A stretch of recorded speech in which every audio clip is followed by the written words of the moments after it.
mengetahui pentingnya cadangan energi untuk seseorang bertahan hidup dan kapasitas reproduksi.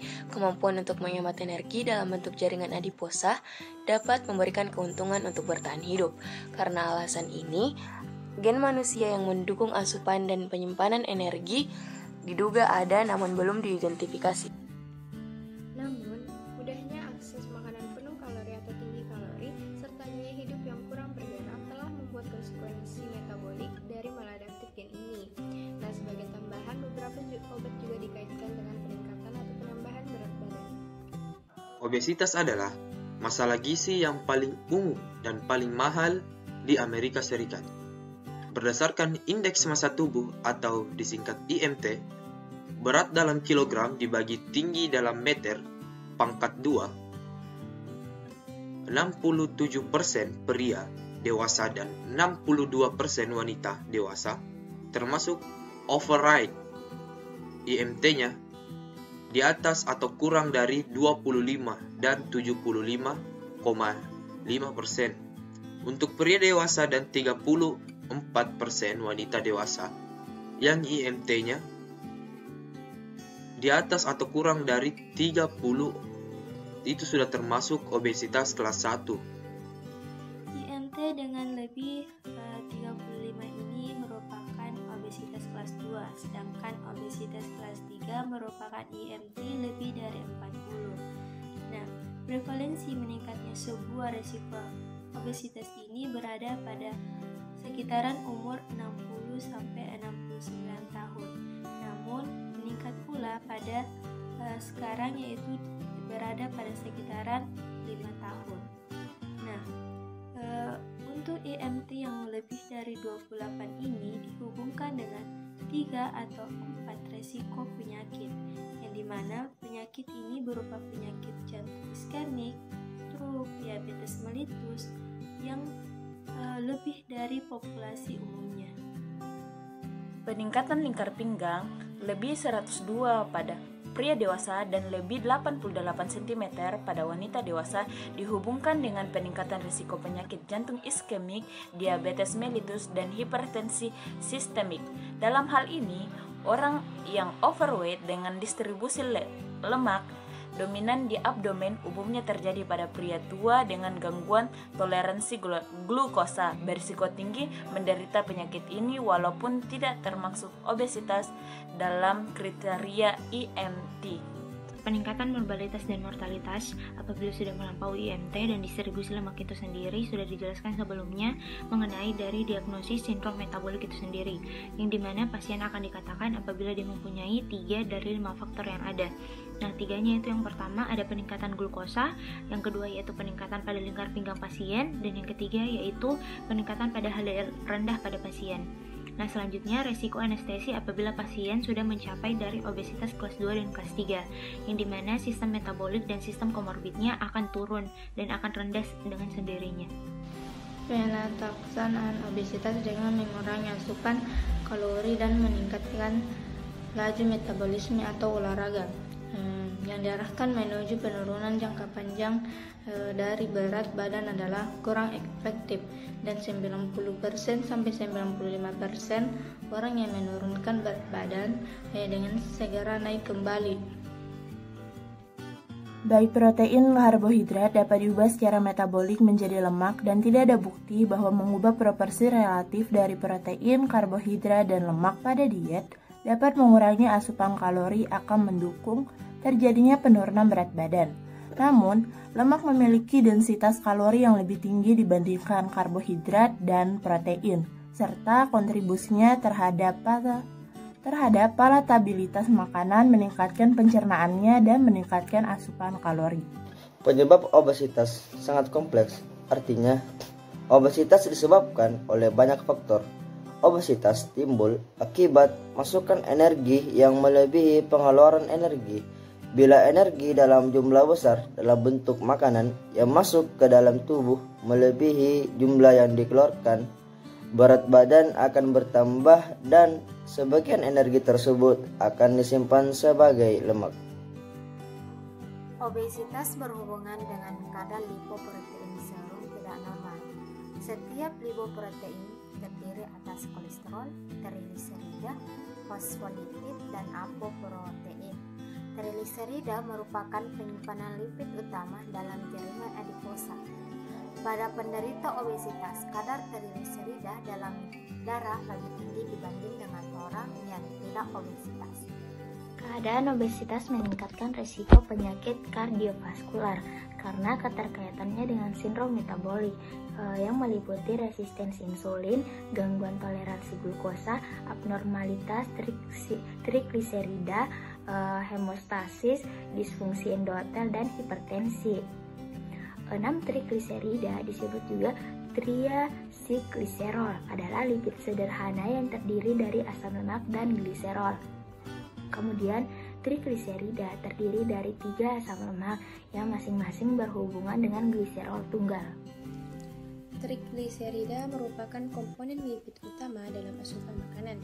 Terdapat sekitar 98% dari total lipid dan 2% sisanya terdiri atas fosfolipid dan kolesterol. Trigliserida dapat disimpan dalam jumlah berlimpah untuk memasok kebutuhan energi tubuh selama berbulan-bulan, seperti dalam kasus orang obesitas. Trigliserida disimpan dalam jaringan adiposa, otot rangka, hati, paru-paru, dan usus untuk menyediakan energi dalam proses metabolisme. Dalam penggunaan trigliserida untuk energi tahap pertama yang terjadi adalah hidrolisis, trigliserida menjadi asam lemak dan gliserol. Kemudian asam lemak dan gliserol ditransfer dalam darah ke jaringan yang aktif, tempat oksidasi kedua zat untuk menghasilkan energi. Gliserol sewaktu memasuki jaringan yang aktif segera diubah oleh enzim intrazol menjadi gliserol. Gliserol 3-fosfat diproduksi di 2 tempat, yaitu hati dan jaringan adiposa. Kemudian dalam hati, G3P dibuat oleh fosforilasi gliserol menggunakan gliserol kinase dan ATP. Kemudian gliserol dari degradasi adiposit TAG ditransfer ke hati melalui sirkulasi. Kemudian dalam jaringan adiposa, G3P dibentuk dari reduksi dihidroksiaseton fosfat atau metabolit glikolisis oleh dihidrogenase gliserol 3-fosfat. Selanjutnya, 2 molekul asli CoA bergabung dengan G3P menggunakan sintetase fosfatidat atau lemak asli CoA transferase untuk membuat asam fosfatidat. Asam fosfatidat menggunakan fosfatase kehilangan 1 gugus fosfat dan menghasilkan digliserid atau DAG. DAG menggunakan sintase bergabung dengan 1 ekstra asli CoA dan menghasilkan TAG. TAG kemudian diangkut ke VLDL hati. Penumpukan lemak berlebihan yang terjadi pada penderita obesitas mengakibatkan meningkatnya jumlah asam lemak bebas atau free fatty acid atau FFA yang dihidrolisis oleh lipoprotein lipase endotel. Peningkatan ini memicu produksi oksidan yang berefek negatif terhadap retikulum endoplasma dan mitokondria. Free fatty acid atau FFA yang dilepaskan karena adanya penimbunan lemak. Mekanisme lain yang berperan terhadap meningkatnya kadar trigliserida darah pada penderita obesitas adalah resistensi insulin. Resistensi insulin ini dapat menghambat lipogenesis dengan cara menurunkan pengambilan glukosa di jaringan adiposa melalui transporter glukosa menuju membran plasma. Selain itu, resistensi insulin ini mengaktifkan hormon sensitif lipase di jaringan adiposa yang akan meningkatkan lipolisis trigliserida darah di jaringan adiposa. Keadaan ini akan menghasilkan FFA yang berlebihan di dalam darah. Sebagian akan digunakan sebagai sumber energi dan sebagian akan dibawa ke hati sebagai bahan baku pembentuk trigliserida. Asam lemak bebas akan menjadi trigliserida kembali dan menjadi VLDL di hati. Oleh karena itu, VLDL yang dihasilkan pada keadaan resistensi insulin akan sangat kaya akan trigliserida. Disebut VLDL kaya trigliserida atau VLDL besar. Kadar trigliserida di dalam darah dapat dipengaruhi oleh berbagai sebab. Di antaranya yang pertama, diet tinggi karbohidrat, 60% dari intake energi dapat meningkatkan kadar trigliserida. Yang kedua, Asupan protein, bila seseorang mengonsumsi protein yang makanannya melebihi jumlah protein yang dapat digunakan jaringannya, sejumlah protein ini akan disimpan sebagai lemak. Yang ketiga, peningkatan asupan lemak akan meningkatkan kadar trigliserida. Selanjutnya yaitu diet tinggi serat. Intake serat yang tinggi akan mencegah karbohidrat membentuk trigliserida. Selanjutnya faktor genetik, misalnya pada hipertrigliseridemia familial dan disbeta-lipoproteinemia familial. Selanjutnya yaitu usia. Semakin tua seseorang maka akan terjadi penurunan sebagai fungsi organ tubuh sehingga keseimbangan kadar trigliserida darah sulit tercapai. Akibatnya kadar trigliserida cenderung lebih mudah meningkat. Selanjutnya itu sistem stres. Jadi stres itu mengaktifkan sistem saraf simpatis yang menyebabkan pelepasan epinefrin dan norepinefrin yang akan meningkatkan konsentrasi asam lemak bebas dalam darah serta meningkatkan tekanan darah. Kemudian penyakit hati menimbulkan kelainan pada trigliserida darah karena hati merupakan tempat sintetis trigliserida sehingga penyakit hati dapat menurunkan kadar trigliserida.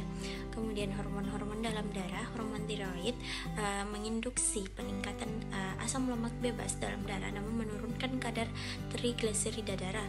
Hormon insulin menurunkan kadar trigliserida darah karena insulin akan mencegah hidrolisis trigliserida. Selanjutnya, penumpukan lemak berlebihan yang terjadi pada penderita obesitas mengakibatkan meningkatnya jumlah asam lemak bebas yang dihidrolisis oleh LPL endotel. Peningkatan ini memicu produksi oksidan yang berefek negatif terhadap retikulum endoplasma dan mitokondria. Obesitas merupakan hasil dari kombinasi penyebab dan faktor, termasuk faktor individu seperti genetika dan perilaku. Perilaku dapat meliputi aktivitas fisik, pola diet, gaya hidup, dan faktor paparan lainnya. Pengendalian berat badan sangat dipengaruhi oleh tingkat pengeluaran energi tubuh. Pengeluaran energi tubuh disebabkan oleh aktivitas fisik dan metabolisme basal atau tingkat energi yang dibutuhkan untuk mempertahankan fungsi minimal tubuh. Metabolisme basal bertanggung jawab terhadap 2/3 pengeluaran energi orang normal dan aktivitas fisik mempengaruhi 1/3 pengeluaran energi orang normal. Gangguan metabolisme tubuh seperti obesitas mempengaruhi gaya berjalan dan keseimbangan. Penderita obesitas dari segi anatomi mengalami perubahan postur yang terjadi adalah penurunan lingkup gerak sendi atau LGS, kurangnya elastisitas pada ligamen dan otot, serta perubahan center of gravity atau COG. Dari dampak perubahan postur dapat menyebabkan tubuh menjadi instabilitas.